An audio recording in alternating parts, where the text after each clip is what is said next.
Hi అండి అందరికీ. అబ్బబ్బా! తల బొప్పి కొడుతుందనుకోండి. మా పిల్ల చెప్తుంటే ఏమో అనుకున్నా. పక్కింటోళ్ళందరూ కలిసి అమ్మలక్కలు.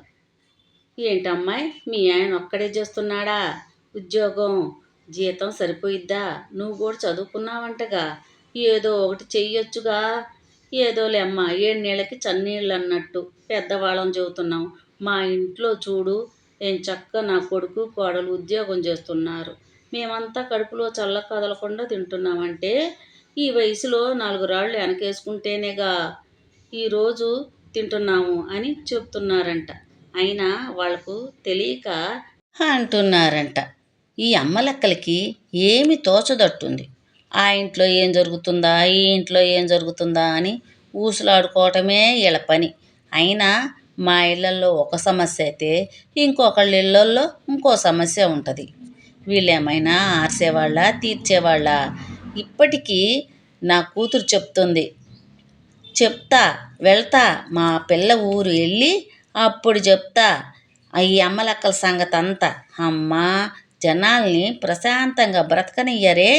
ఒక్కసారి జాడిచ్చి జలగాడితే గాని నోరు ముయ్యరు. అయినా చిన్నపిల్లలతో పనేమిటి? పెద్దవాళ్ళు పెద్దవాళ్ళలాగా ఉండాలి కానీ ఇలా చేయటం ఏంది? అమ్మా, పిల్లలు చిన్నప్పుడు నా దగ్గరకు కూడా ఇలాగే వచ్చేవాళ్ళు. ఏంటంటే, ఏం కూర చేసావమ్మాయి?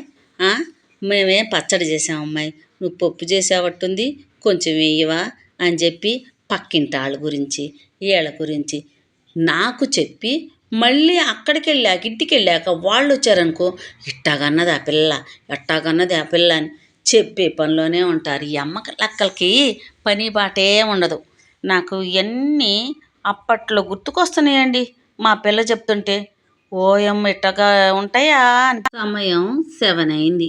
ఏంటంటే గబగబా పని చేసేసుకుంటున్నాను. ఈరోజు సండే అండి. ఉదయం వెళ్ళల, సాయంత్రం పూటన్నా చర్చికి వెళ్దామని రెడీ అవుతున్నాను అనమాట. మనకి ఫోన్ చేశానండి, చర్చికి వెళ్ళాలి, సండే ఉదయం కూడా వెళ్ళలేదు, నైట్ అని వెళదాం రా అంటే వస్తున్నా అన్నారు. అందుకే త్వరగా నీట్గా చేసేసుకుంటే అండి చర్చి నుంచి ఇంకెంత లేట్ అయినా హాయిగా బాగుంటుంది. ఇంకొచ్చేటప్పుడు టిఫిన్ తీసుకొని రావచ్చులే అని చెప్పేసి ఇంకా నీట్గా చేస్తున్నాను. ఇక కట్టెల పొయ్యి మీద నీళ్లు కాయాలన్నమాట. అవి కట్టెల పొయ్యి మీద నీళ్లు పోసుకుంటేనండి ఎంత చలవో. నేను చక్కగా కట్టెల పొయ్యి రోడ్డు మీద పెట్టేశాను. అందరు 2-3 రోడ్డు మీద పెట్టారని నేను పెట్టాను. లోపల పెట్టుకుంటే ఇల్లంతా పొగ సూరిపోతుంది. అందుకు వాటర్ కాసుకోవటానికేగా. అయినా అక్కడ కూర్చుంటే ఎంత హాయిగా ఉందో చెప్పలేము. ఈ కట్టెల పొయ్యి మీద నీళ్లు కాసుకున్న నీళ్లు మనం స్టవ్ మీద గీజర్లో ఆ నీళ్లు పోసుకునే కంటే ఇవి చాలా చలవంట వంటికి. అందుకని ఉన్నాయి కదా కట్టెలు, చాలా ఉన్నాయిలే, చెక్కలు ఒక్కలు ఈ సెంట్రింగ్ ఇవన్నీ ఎందుకు వేస్ట్ చేయడం అని నేను చక్కగా కట్టెల పొయ్యి పెట్టేశాను. ఒక్క బిందె, సిల్వర్ బిందె ఒకటి ఉంటే పెట్టా. దాన్ని నిండా కాగినాయి అనుకోండి, అసలు వేడిగా ఉంటుంది, పోసుకోవటానికి హాయిగా అనిపిస్తుంది. అంత బాగున్నాయో.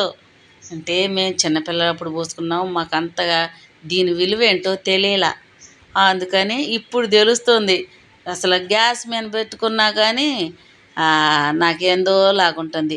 గీజర్ నీళ్ళు కూడా కరెంటుది, అది ఇంకా వేడి చేసిద్ది. ఇది ఒక్కరో పర్వాలేదులే గ్యాస్ మేని పోతే, ఇది ఇంకా మంచిది. అందరూ అంటే మా ఇంటి పక్కన లైట్లు లేవండి, కరెంటు.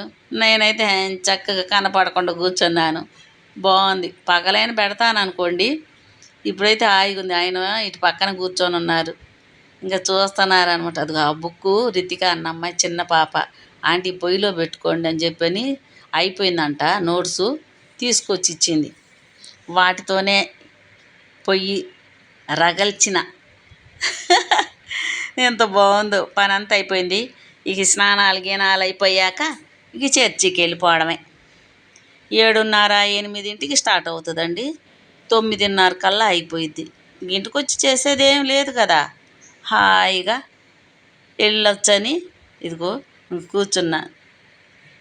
కట్టెలు బాగా, చెక్కలు బాగా కాలుతున్నాయి. ఒక అమ్మాయి, ఎవరో కాదులేండి, మా వీధి చెత్త ఎత్తుకెళ్ళిద్ది. ఆ అమ్మాయి గుళ్ళో చెక్కలు ఉన్నాయి కదా, అది పెద్ద మూట తీసుకొచ్చి అక్కడ వేసింది. ఇంకా అవే వాడుతున్నా, భలే రగులుతున్నాయి అనుకోండి. నచ్చితే లైక్ కొట్టండి. ఇదిగోండి, మేమైతే ఇక రెడీ అయిపోయాము. ఇద్దరం కలిసి హాయిగా వెళ్ళిపోతున్నాం. ఒకప్పుడు ఎంత కష్టపడ్డామో, ఇప్పుడు వంశాభివృద్ధి కలుగు చేసి వారికి వంశాభివృద్ధిని దేవుడు కలుగు చేశాడు.